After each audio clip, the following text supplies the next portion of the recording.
Are study में आप सभी का स्वागत है। कक्षा 10वीं एनसीईआरटी गणित में हम आज प्रश्नावली 2.2 का प्रश्न क्रमांक 1 का चौथा सवाल हल करेंगे।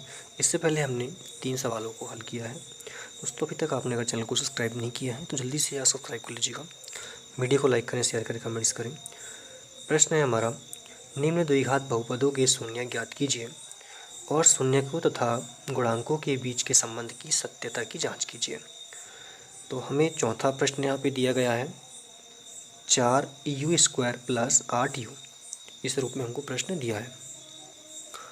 तो हमें यहाँ पे सवाल दिया है 4u² + 8u। तो यहाँ पे इस तरह सवाल लिख लेना है। चूँकि इसके हमें शून्य ज्ञात करने हैं, इसलिए यहाँ पे हमें 2 पद दिए हैं, इसलिए इसको तोड़ने की आवश्यकता हमें नहीं है। यहाँ पे अगर कोई तीसरा पद आएगा तो उसको हम शून्य मान सकते हैं।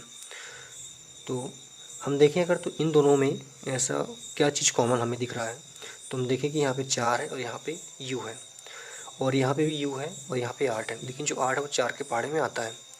तो इसका मतलब क्या हुआ, यहाँ से 4 हम बाहर ले सकते हैं और एक u बाहर ले सकते हैं। तो अंदर क्या बचेगा, 4 तो बाहर आ गया। यहाँ पे u² था तो यहाँ पे सिर्फ एक u बचेगा, और यहाँ पे u बाहर ले लिया और 4 भी बाहर ले लिया तो यहाँ पे 2 बचेगा, क्योंकि 4 दूनी 8 होता है। ठीक है, और इसके बराबर हम शून्य रख सकते हैं। तो ये हो जाएगा 4u = 0 और u + 2, मतलब ये वाला कोष्टक जो था इसके बराबर में 0 हो जाएगा। तो हमें यहाँ पे u का मान चाहिए। अब यहाँ पे 0 के बटे में 4 होगा तो ये 0 ही हो जाएगा यहाँ पे। ठीक है, उसी प्रकार यहाँ पे u, अब इसका 2 का पक्षांतर इधर होगा तो ये ऋणात्मक रूप में 2 आ जाएगा यहाँ पे। तो ये हमने शून्य निकाल चुके हैं। तो यहाँ पे हम कह सकते हैं कि बहुपद 4u² + 8u के शून्यक 0 और -2 है। ठीक है, अब हमें यहाँ पे शून्यक और गुणांकों के बीच की संबंध की सत्यता की जांच भी करनी है। तो हम यहाँ लिखेंगे कि शून्यकों तथा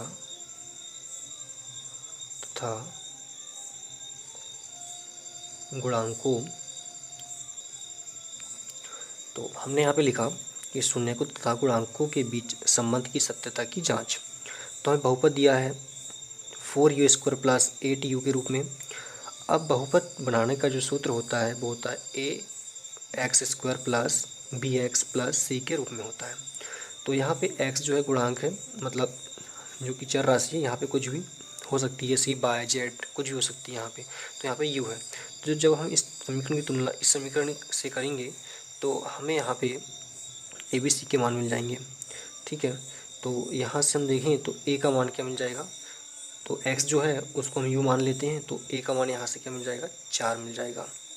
उसी प्रकार b का मान कितना मिल जाएगा, यहाँ पे 8 मिल जाएगा, और c का मान कितना मिल जाएगा, यहाँ पे c नहीं है तो इसका मान 0 मिल जाएगा।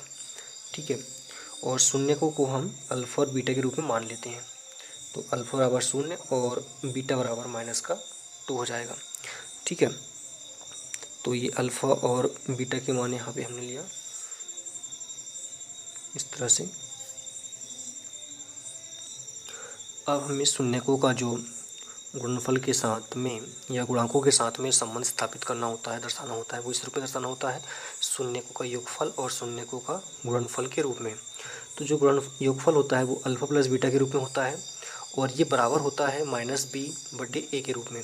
तो a b के मान हम यहाँ से लेंगे, या फिर या तो हम इससे भी निकाल सकते हैं कि -x का गुणांक बटे x² का गुणांक, ये दोनों एक ही चीज़ है। हमने यहाँ पे a b c के मान निकाल लिए, इसलिए इसको हम नहीं लेंगे। फिर यहाँ पे शून्यकों का जो गुणनफल है वो अल्फ़ा × बीटा के रूप में होता है, और ये बराबर होता है c/a के रूप में। तो हम यहाँ पे दोनों ही स्थिति में सिद्ध कर लेते हैं। तो सबसे पहले शून्यकों का योगफल देखते हैं।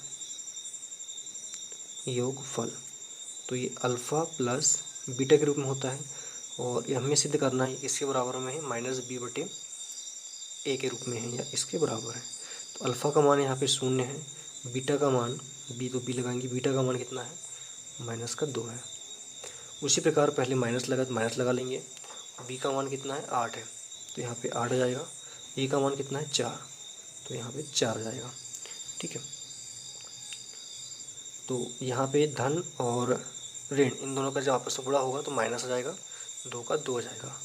फिर ये कट जाएगा, 4 एकम 4, 4 दूनी के 8, तो ये -2 यहाँ भी मिल गया, -2 यहाँ पे भी मिल गया। और शून्यकों का योगफल तो हो चुका है, गुणनफल देख लेते हैं।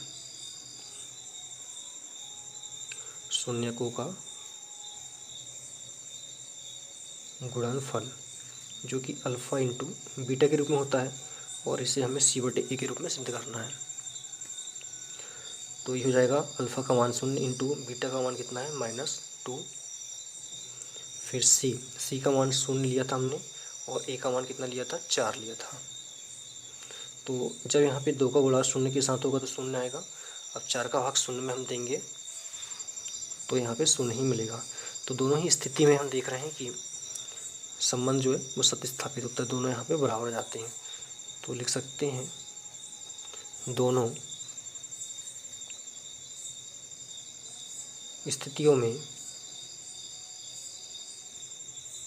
संबंध सत्य पाए जाते हैं। तो इस तरह से हमारा ये चौथा सवाल भी कंप्लीट होता है। अगली वीडियो में हम इसका अगला सवाल हल करेंगे। धन्यवाद।